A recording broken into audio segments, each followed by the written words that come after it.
Hello and welcome back to RNC Music.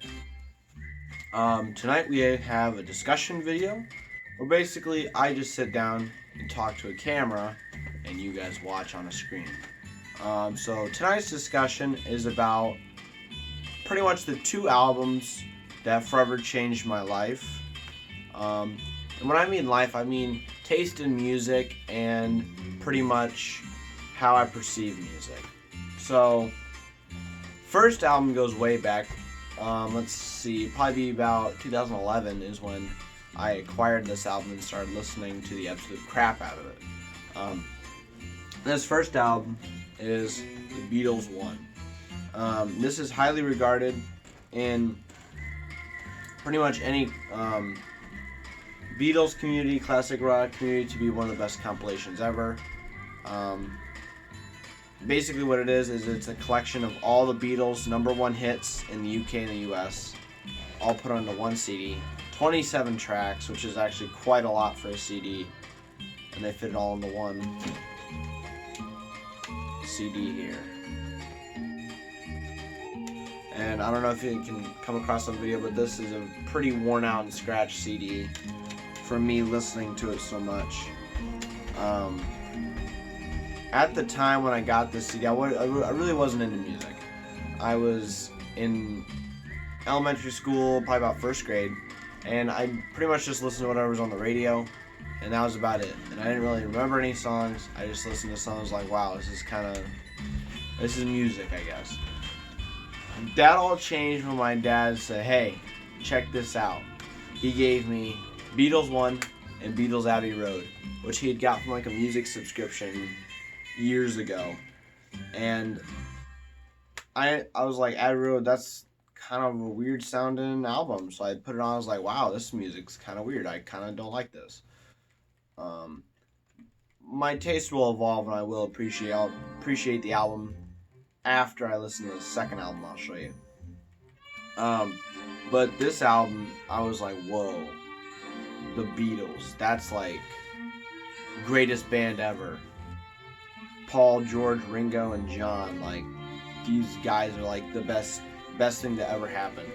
And that was basically my life from 2012 to about 2017, 2018 was the Beatles. That's really all I liked.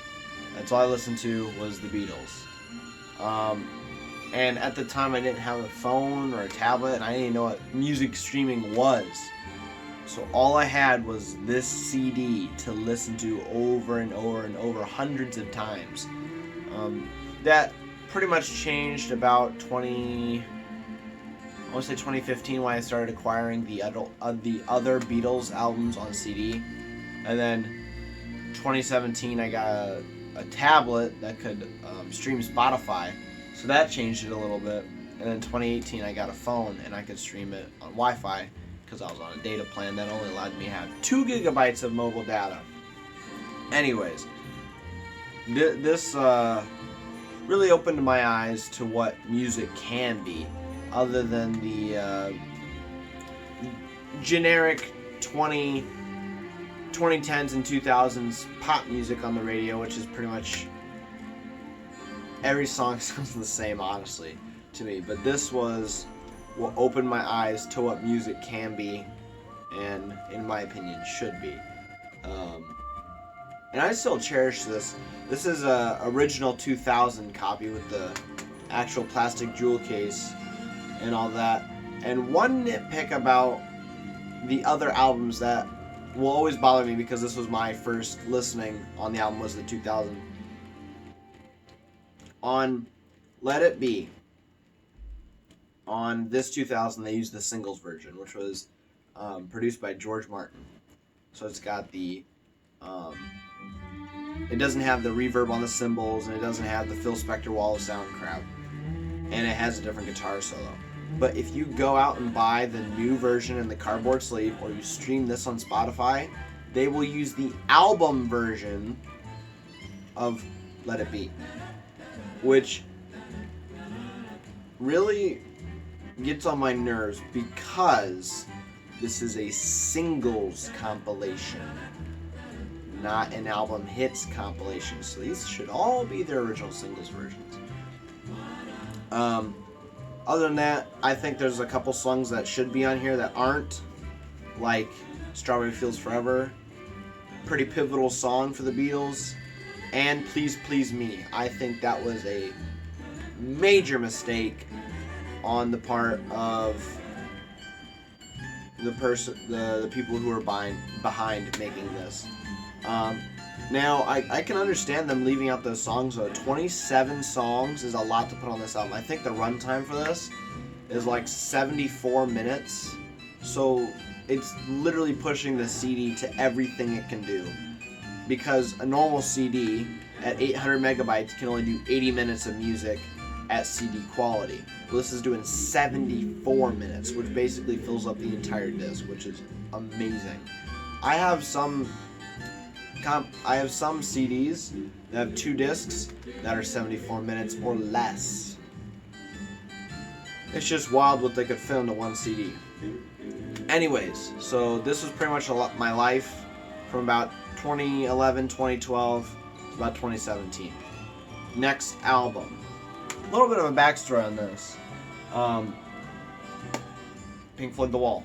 I have both the CD and the original vinyl. This is a mid-80s release of the CD, nothing really special.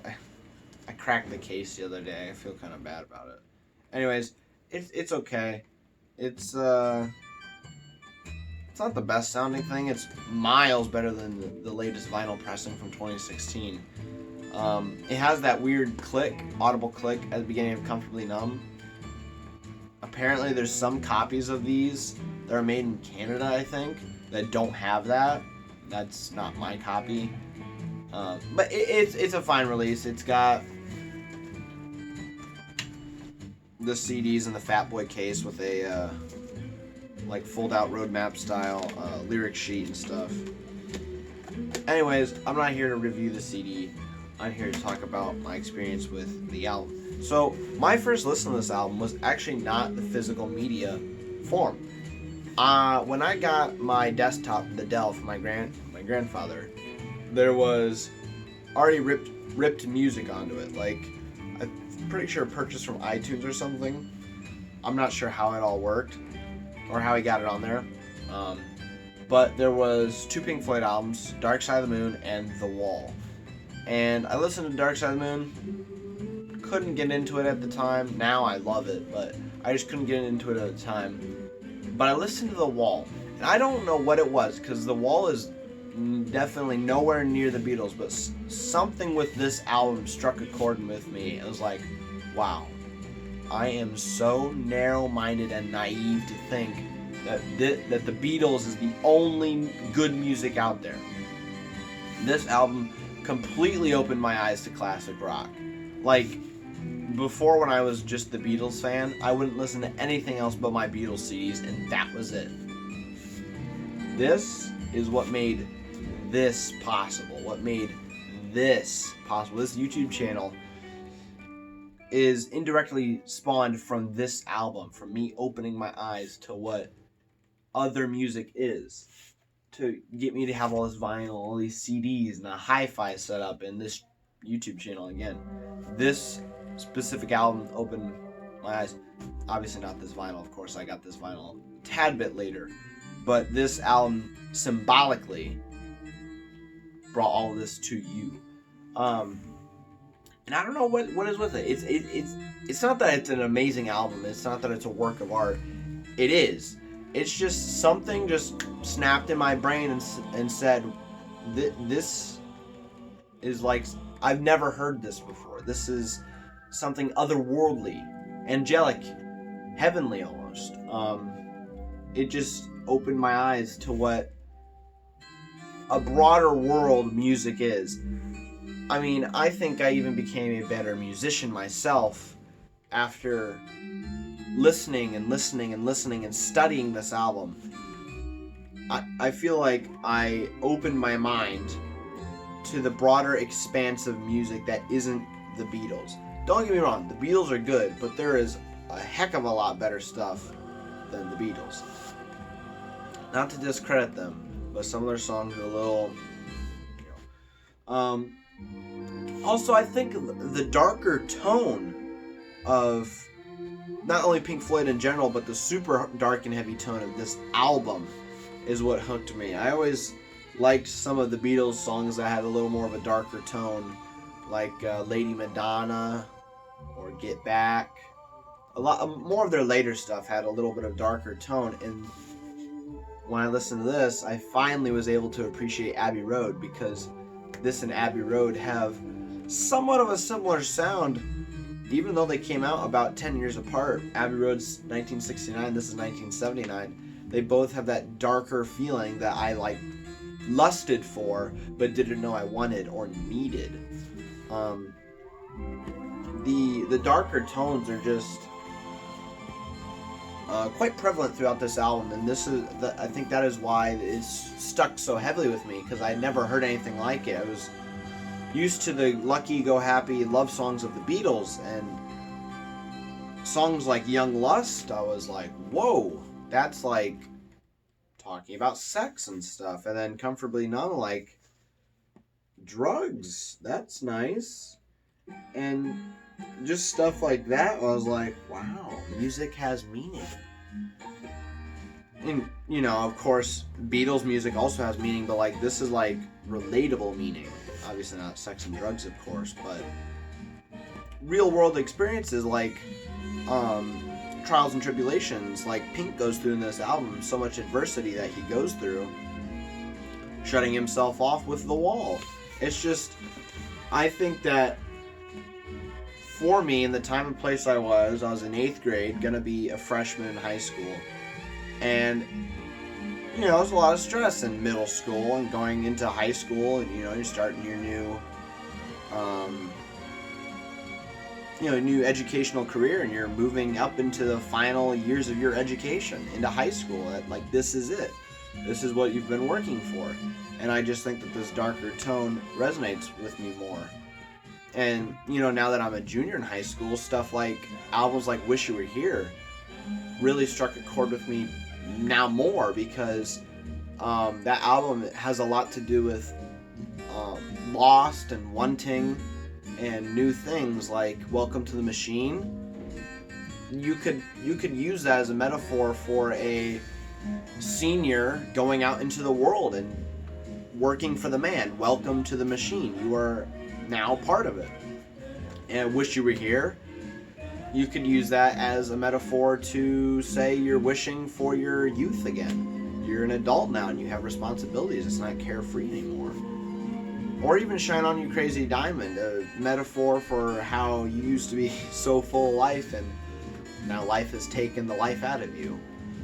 But I think that is what with both of these albums, what happened was it was in a time of my life that I needed something, and these albums delivered. Whether it was for the Beatles one, a good introduction to music and something to get me started, or a good album to transition me into a more matured form of higher education. And throughout freshman year, I'd listen to this album countless times. I'd listen to it probably once a day, to be honest. And it never got old. I could just pick apart each song so intensively that I could find something new every time I listened to it. I could study Gilmour's solos. I could study Roger's bass lines. I could listen to Richard's keyboard solos and Nick's drum fills. I could just listen and listen and listen, and I could just find more things to pick apart about it. And that's why I think that these two albums hit so hard for me, is that I can just listen to them and they don't get old. Now, of course, I've slowed down a little bit in my past few years with listening to these albums so much, because I have listened to them so much, there's no need for me to listen to them so often. Now I listen to other things like Dark Side of the Moon, or Electric Light Orchestra, or Chicago, or the Beatles, but different albums, of course. Or sometimes even classical music. And that's all fine and dandy, but at the end of the day, sometimes you gotta fall back on, old reliable And I think another part of it is, hold on, let me flip the record. By the way, we're listening to Lawrence Welk once again.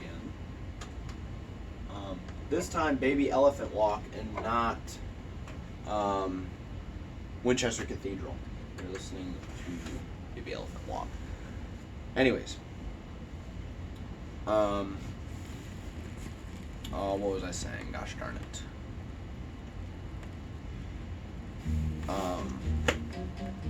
Oh yeah, nostalgia. Now that I'm up in a few years from 8th grade and 1st and 2nd grade, these albums have a sort of nostalgia that can't be explained really. It's not like there's a couple songs for me where I listen to it and it brings me back to a specific time, like Pink Floyd, Learning to Fly. I listened to that song quite a few times in my personal finance class freshman year, and every time I listen to that song, I think about sitting in that cold classroom with Mr. Gilmer, waiting for him to start class. And it brings me back every time. Just I can close my eyes and visualize it. But with these albums, I've listened to them in so many different situations and places and times in my life that it's not a specific nostalgia, but it's an overall nostalgia for a happier time or a time that's been lost. Especially freshman year. That was quite a wild time because my first year of high school and last year of normalcy for pretty much everyone, and especially schooling, because that March of my freshman year, it was COVID time and everything got shut down. And then my sophomore year was very messed up. My first quarter, I was at my old high school in Indiana. Now I'm at my new high school here in Ohio, and I did all that, and we went from full in time with masks to all remote to hybrid learning, back to full time with masks, and now we're going back full time without masks. And it's just really weird, but we're starting to get to a point of normalcy again, and I think that's where this album has the most nostalgia, is normal.